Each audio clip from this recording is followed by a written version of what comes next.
பாஸ்கா காலம் 4ஆம் வார வெள்ளிக்கிழமை. முதல் வாசகம். இயேசுவை கடவுள் உயிர்த்தெழச் செய்து தமது வாக்குறுதியை நிறைவேற்றினார். திருத்தூதர் பணிகள் நூலிலிருந்து வாசகம். அதிகாரம் 13, இறை வார்த்தைகள் 26 33 முடிய. அந்நாட்களில் பிசித்தியாவில் உள்ள அந்தியோக்கியாவுக்கு வந்த பொழுது அவர் தொழுகை கூடத்தில் கூறியது: சகோதரரே, ஆபிரகாமின் வழிவந்த மக்களே, இங்கு இருப்போருள் கடவுளுக்கு அஞ்சி நடப்போரே, இந்த மீட்பு செய்தி நமக்குதான் அனுப்பப்பட்டுள்ளது. எருசலேமில் குடியிருக்கும் மக்களும் அவர்களுடைய தலைவர்களும் அம்மீட்பரை அறியவில்லை. ஓய்வு நாள் தோறும் வாசிக்கப்படும் இறைவாக்கினரின் வார்த்தைகளை கேட்கும் அவற்றை புரிந்து கொள்ளவில்லை. ஆயினும் அவருக்கு அவர்கள் தீர்ப்பளித்த பொழுது அவ்வார்த்தைகள் நிறைவேறின. சாவுக்குரிய காரணம் எதுவும் அவரிடம் இல்லாதிருந்தும் அவரை கொல்ல அவர்கள் பிலாத்திடம் கேட்டார்கள். மறைநூலில் அவரை பற்றி எழுதியுள்ள அனைத்தையும் அவர்கள் செய்து முடித்தார்கள். பின்பு அவரை சிலுவையிலிருந்து இறக்கி கல்லறையில் வைத்தார்கள். ஆனால் இறந்த அவரை கடவுள் உயிரோடு எழுப்பினார். அவர் கலிலேயாவில் இருந்து தம்முடன் எருசலேம் வந்தவர்களுக்கு பல நாட்கள் தோன்றினார். அவர்கள் இப்பொழுது அவர்தம் சாட்சிகளாக மக்கள் முன் விளங்குகின்றார்கள்.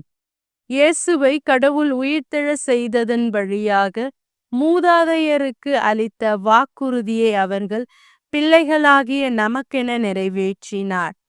இதுவே நாங்கள் உங்களுக்கு அறிவிக்கும் நற்செய்தி. இது பற்றி 2ஆம் திருப்பாடலில் நீரே என் மகன், இன்று நான் உம்மை ஈன்றெடுத்தேன் என்று எழுதப்பட்டுள்ளது. ஆண்டவரின் அருள்வாக்கு. இறைவா, உமக்கு நன்றி. நற்செய்தி வாசகம். வழியும் உண்மையும் நானே. யோவான் எழுதிய தூய நற்செய்தியிலிருந்து வாசகம். அதிகாரம் 14, இறை வார்த்தைகள் 1-6 முடிய. அக்காலத்தில் இயேசு தம் சீடரை நோக்கி கூறியது: நீங்கள் உள்ளம் கலங்க வேண்டாம். கடவுளிடம் நம்பிக்கை கொள்ளுங்கள், என்னிடமும் நம்பிக்கை கொள்ளுங்கள். என் தந்தை வாழுமிடத்தில் உறைவிடங்கள் பல உள்ளன. அப்படி இல்லையெனில் உங்களுக்கு இடம் ஏற்பாடு செய்ய போகிறேன் என்று சொல்லியிருப்பேனோ? நான் போய் உங்களுக்கு இடம் ஏற்பாடு செய்த பின் திரும்பி வந்து உங்களை என்னிடம் அழைத்து கொள்ளுவேன். அப்பொழுது நான் இருக்கும் இடத்திலேயே நீங்களும் இருப்பீர்கள்.